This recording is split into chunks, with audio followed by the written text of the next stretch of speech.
दोस्तों, ये वह समय था जब नॉर्थ ईस्ट इंडिया यानी उत्तर पूर्व भारत और पूरे उत्तर प्रदेश पर एक महान राजा हर्षवर्धन का शासन था, जिन्हें ग्रेट किंग हर्ष के नाम से भी जाना जाता है। इन्होंने उत्तर प्रदेश पर 600 बीसी से लगभग 647 बीसी तक शासन किया।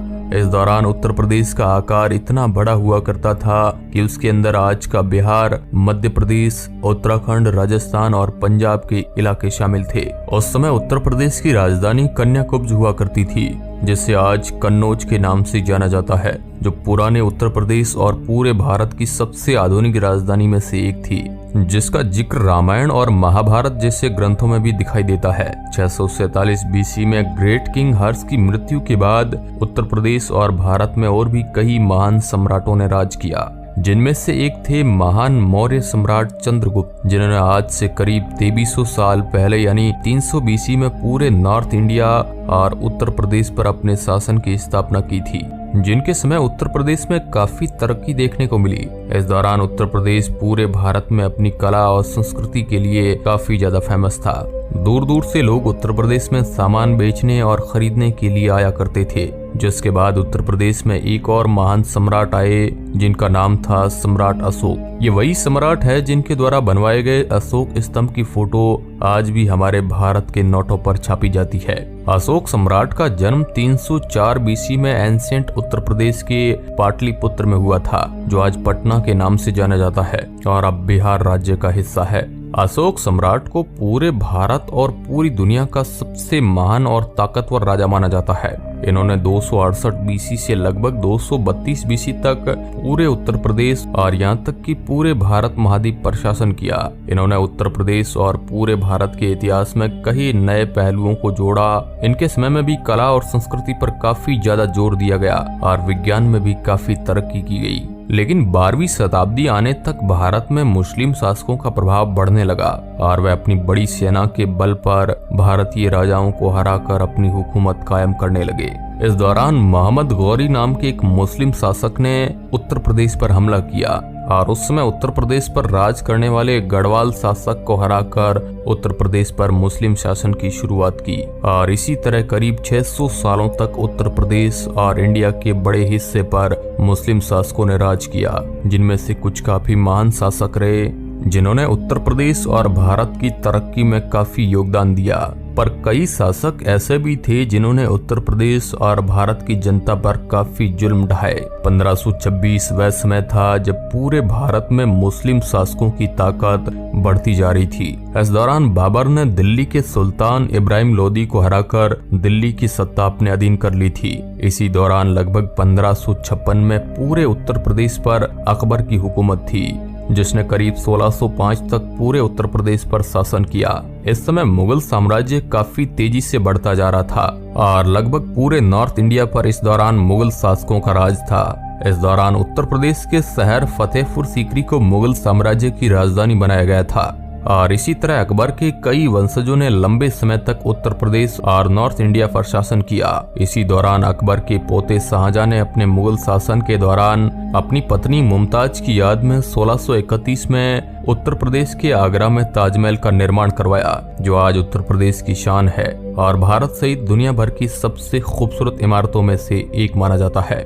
लेकिन अब वो समय आ गया था जब पूरे देश में अंग्रेजों की ताकत बढ़ती जा रही थी। इसी के साथ उत्तर प्रदेश में भी अंग्रेजों की ताकत के प्रभाव दिखने लगे थे और 18वीं शताब्दी में उत्तर प्रदेश के बड़े राजाओं को हराते हुए अंग्रेजों ने पूरे उत्तर प्रदेश पर कब्जा कर लिया, जिसके बाद उत्तर प्रदेश के लोगों पर अंग्रेजों द्वारा काफी ज्यादा टैक्स लगा दिए गए और काफी उन पर जुल्म किया जाने लगा। साथ ही उत्तर प्रदेश की पुरानी संस्कृति को भी मिटाने की पूरी कोशिश की गई। बड़ी बड़ी लाइब्रेरी को जला दिया गया, जिसके बाद इन सब से तंग आते हुए 1857 में मेरठ में अंग्रेजों के खिलाफ एक बड़ा आंदोलन हुआ, जिसे भारत के इतिहास की पहली आजादी की लड़ाई भी कहा जाता है। जिसके बाद आजादी की यह भूख पूरे उत्तर प्रदेश सहित पूरे देश में फैल गई और अंग्रेजों पर कई बड़े हमले किए गए।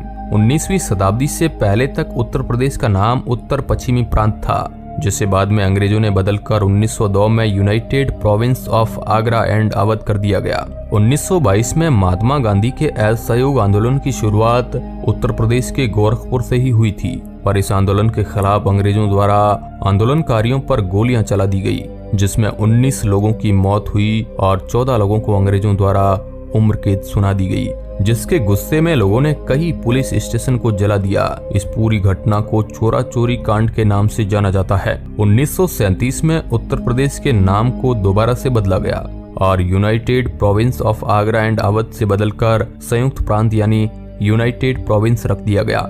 लेकिन आजादी के बाद 1947 में उत्तर प्रदेश को भारत में शामिल कर लिया गया और 1950 में भारत का नया संविधान बनने के बाद इसका नाम संयुक्त प्रांत से बदलकर उत्तर प्रदेश कर दिया गया। चलिए जानते हैं आखिर उत्तर प्रदेश भारत के लिए इतना महत्वपूर्ण क्यों है। दोस्तों, उत्तर प्रदेश पवित्र और महान राज्य है क्योंकि इस राज्य की जमीन पर भगवान श्री राम का जन्म हुआ था। उनकी अयोध्या इसी उत्तर प्रदेश में है। भगवान श्री कृष्ण की मथुरा भी इसी राज्य में है। इसके अलावा भारत की शान ताजमहल भी उत्तर प्रदेश में ही मौजूद है। उत्तर प्रदेश का पूरे भारत पर काफी ज्यादा प्रभाव दिखता है क्योंकि इस राज्य की जनसंख्या भारत में सबसे ज्यादा है, जहां से लोग कई राज्यों में जाते हैं। इसके अलावा बड़े बड़े मैदान, घने जंगल, उपजाऊ मिट्टी उत्तर प्रदेश की विशेषता है। यहाँ कई सारे पवित्र तीर्थ स्थल मौजूद है और भारत की राजनीति, शिक्षा, कला, संस्कृति और कृषि में भी उत्तर प्रदेश का अहम योगदान है। क्षेत्रफल की दृष्टि से भी उत्तर प्रदेश हमारे भारत के लिए काफी ज्यादा महत्वपूर्ण है। उत्तर प्रदेश उत्तर भारत का एक ऐसा राज्य है जिसकी गिनती भारत के 3 सबसे पैसे वाले और ताकतवर राज्यों में होती है, जिसकी ताकत उसके 23 करोड़ लोग है, जिसके कारण उत्तर प्रदेश भारत का सबसे ज्यादा जनसंख्या वाला राज्य भी है, जिसकी जनसंख्या पाकिस्तान से भी ज्यादा है। और सिर्फ जनसंख्या में ही नहीं बल्कि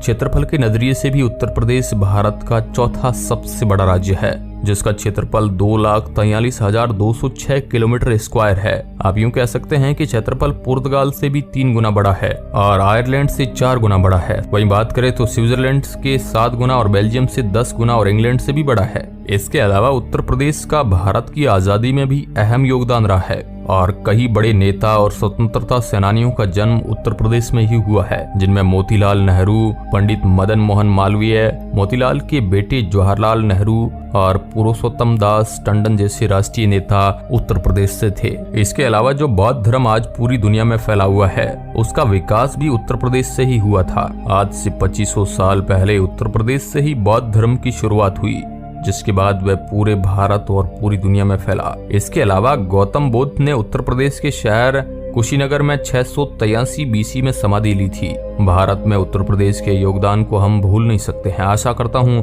आपको उत्तर प्रदेश के इतिहास से जुड़ी ये वीडियो काफी पसंद आई होगी। आपका कोई सुझाव या सवाल है तो हमें कमेंट के माध्यम से जरूर आप दे सकते हैं। धन्यवाद।